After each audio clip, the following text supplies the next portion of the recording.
1935 ജനുവരി. ശാന്തിനികേതനിലെ സംഗീത Bhavan hall പതിവ് പോലെ തിങ്ങി നിറഞ്ഞിരുന്നു. ആദ്യമായി കഥകളി കാണുന്ന ആശ്ചര്യവും കൗതുകവും സ്റ്റേജിന് മുന്നിലിരിക്കുന്നവരുടെ മുഖത്ത് വ്യക്തമാണ്. പ്രകാശം ക്രമീകരിച്ച ആ വേദിയിൽ സീതാപഹരണം കഥകളിയായിരുന്നു അവതരിപ്പിക്കുന്നത്. രാവണൻ പതിവ് കഥകളി വേഷത്തിൽ നിന്നും സ്വല്പം വ്യത്യസ്തനായിരുന്നു. ഒപ്പമുണ്ടായിരുന്ന സീതാവേഷത്തിൽ പതിവിൽ നിന്നും വ്യത്യാസങ്ങളൊന്നും തന്നെ ഉണ്ടായിരുന്നില്ല. വേദിയിൽ ക്രമീകരിച്ചിരുന്ന വെളിച്ചത്തിൽ മേളക്കൊഴുപ്പിന്റെ അകമ്പടിയോടെ എത്തുകയാണ് രാവണ വേഷധാരി. തന്റെ അഭ്യർത്ഥന നിരസിക്കപ്പെട്ട് കോപാകുലനായ രാവണൻ സീതയ്ക്ക് മുന്നിൽ തന്റെ ദംഷ്ട്രപ്പല്ലുകൾ പുറത്തെടുത്തപ്പോൾ ഭയപ്പെട്ടത് സീത മാത്രമായിരുന്നില്ല. മുൻനിരയിലിരുന്ന പല വിദ്യാർത്ഥികളും ഭയന്ന് പിന്നോട്ട് മാറുകയും ചിലർ ഹാളിന് പുറത്തെ വെളിച്ചത്തിലേക്ക് ഓടിമാറുകയും ചെയ്തു. ആ രൗദ്രഭാവം കണ്ട് പകച്ചു നിന്നവരിൽ അന്ന് ശാന്തിനികേതനിൽ വിദ്യാർത്ഥിയായിരുന്ന ഇന്ദിരാഗാന്ധിയും ഉണ്ടായിരുന്നു.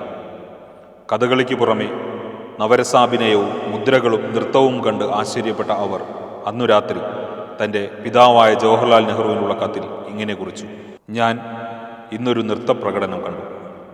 ഇതുവരെയുള്ള എൻ്റെ നൃത്തത്തോടുള്ള മുഴുവൻ ബോധ്യങ്ങളും മാറ്റുന്ന ഒന്നായിരുന്നു അത്. അവതരിപ്പിച്ച കലാകാരനോളം മികച്ച ഒരു നർത്തകൻ ഈ നാട്ടിൽ ഇന്നില്ല എന്ന് സംശയമേതുമില്ലാതെ പറയാൻ എനിക്ക് കഴിയും.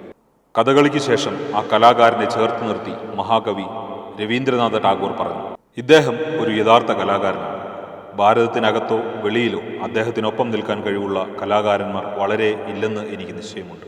ഇന്നത്തെ പോലെ അലസമായ സമ്പന്നവർഗത്തിൻ്റെ തളർന്ന കാമത്തെ ഉദ്ദീപിപ്പിക്കാനുള്ള ഉപായം എന്ന നിലയിലല്ലാതെ നൃത്തം ഭാരതത്തിലെ ഏറ്റവും വലിയ അമൂല്യ കലാരൂപമായി കരുതപ്പെട്ടിരുന്ന മഹത്തായ ഭൂതകാലത്തിൻ്റെ ദൃശ്യങ്ങൾ എൻ്റെ മനസ്സിൽ അദ്ദേഹം ഉണർത്തി.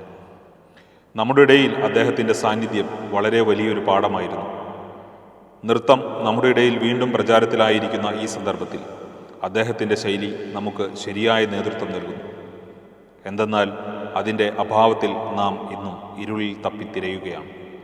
ടാഗോർ അന്ന് ചേർത്ത് നിർത്തിയ നർത്തകൻ, തിരുവിതാംകൂർ മഹാരാജാവ് 25-ാം വയസ്സിൽ വീരശൃംഖല നൽകി ആദരിച്ച വ്യക്തി, കൃഷിക്കും കഥകളിക്കും പേരുകേട്ട കുട്ടനാട്ടിലെ കലാകാരന്മാരുടെ പരമ്പരയിൽ 1908 ജൂൺ 24 ജനിച്ച പെരുമാനൂർ ഗോപിനാഥൻ പിള്ള എന്ന ഗുരു ഗോപിനാഥ്.